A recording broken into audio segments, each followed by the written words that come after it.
अस्सलाम वालेकुम दोस्तों, मैं हूं आपका दोस्त असद और आप देख रहे हैं चौधरी जॉब्स इन्फो। तो हमारे पास यहां पर जनाब सीट्स आ चुकी हैं द पब्लिक सेक्टर ऑर्गेनाइजेशन के अंदर। 3 साल का इसका कॉन्ट्रैक्ट होगा और एक्सटेंडेबल होगा और आपके जो आपकी परफॉर्मेंस होगी अगर उससे वो सेटिस्फाई होंगे तो इसको एक्सटेंडेबल कर देंगे। सबसे पहले जो सीट आ चुकी है वो है चीफ ऑपरेटिंग ऑफिसर की, जिसके लिए जो एजुकेशन रिक्वायर्ड है वो है BSc या BE यानी कि बैचलर इन इंजीनियरिंग।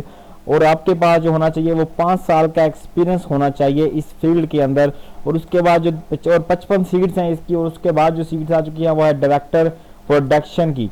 इसके लिए जो क्वालिफिकेशन रिक्वायर्ड है वो भी बैचलर इन इंजीनियरिंग या BSc इंजीनियरिंग होनी चाहिए।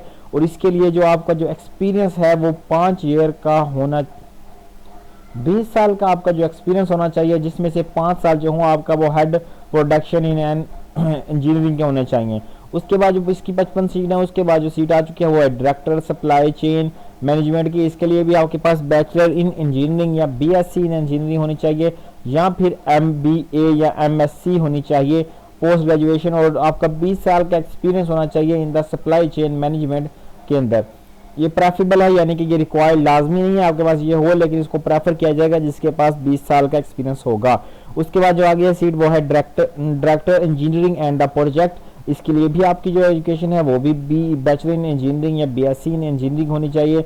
और इसके लिए इन द मैकेनिकल, ठीक है, मैकेनिकल के अंदर या सिविल के अंदर आपके पास होना चाहिए। और 20 साल का आपके पास एक्सपीरियंस होना चाहिए। 5 साल आपका EPC and the hydro power project के अंदर आपका एक्सपीरियंस होना चाहिए 5 साल का, और बाकी जो है वो 15 साल किसी और में।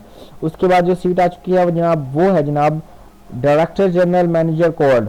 इसके लिए जो आपकी एजुकेशन रिक्वायर्ड है वो है ग्रेजुएशन होना चाहिए, MBA along with the minimum 8 to 10 year post का क्वालिफाइड एक्सपीरियंस होना चाहिए। उसके बाद एक्स मिलिट्री ऑफिसर होगा up to the rank of the lieutenant colonel shall be preferred, जो यानी कि आर्मी का बंदा होगा लेफ्टिनेंट कर्नल, उसको प्रेफर किया जाएगा यहाँ पर। उसके बाद जो सीट है यहाँ पर वो है मैनेजर की, जिसे HR मैनेजर कहते हैं। इसके लिए आपका MBA होना चाहिए यानी कि मास्टर इन बिजनेस के अंदर होना चाहिए। और 8 to 10 ईयर आपका पोस्ट क्वालिफिकेशन एक्सपीरियंस होना चाहिए। 3 to 5 ईयर आपका जो होना चाहिए वो मैनेजमेंट की फील्ड के अंदर एक्सपीरियंस होना चाहिए। और उसके बाद जो आ चुका है वो है मैनेजर प्रपोजल। आपके पास bachelor in engineering in the mechanical 8 to 10 year experience prefer किया जाएगा। उसके बाद आप देख सकते हैं यहाँ पर टर्म्स एंड कंडीशंस क्या है। आपने उन्होंने कहा कि 15 दिन के अंदर अंदर आपने अपनी एडवर्टाइजमेंट के ईमेल करने हैं अपने डॉक्यूमेंट, या अपने डॉक्यूमेंट जो हैं वो आप कर देंगे कुरियर, ठीक हो गया, कुरियर कर दें या पाकिस्तान पोस्ट कुछ भी कर दें। ईमेल एड्रेस आप देख सकते हैं jobcarrier83@gmail.com।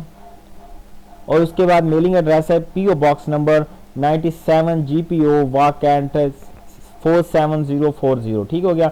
ओनली ये शॉर्ट लिस्टेड कैंडिडेट्स होंगे उन्हीं को बुलाया जाएगा इंटरव्यू के लिए। तो बात यही एडवर्टाइजमेंट आप देख सकते हैं यहाँ पर, आप यहाँ पर अपना फैक्स कर देंगे, उसके बाद आपको कॉल आ जाएगी इंटरव्यू के लिए मजीद। तो आज तक के लिए इतना ही। नेक्स्ट वीडियो के लिए हमारे चैनल को सब्सक्राइब कर दें, क्योंकि लेटेस्ट जॉब की सबसे पहले आपको नोटिफिकेशन यहीं से मिलती है। और अगर आप हमारा ग्रुप ज्वाइन करना चाहते हैं तो आप में डिस्क्रिप्शन में लिंक मिल जाएगा, आपको इसके एडवर्टाइजमेंट में लिंक मिल जाएगा। आप वहाँ से जाके हमारा जो WhatsApp ग्रुप है वो भी ज्वाइन कर सकते हैं।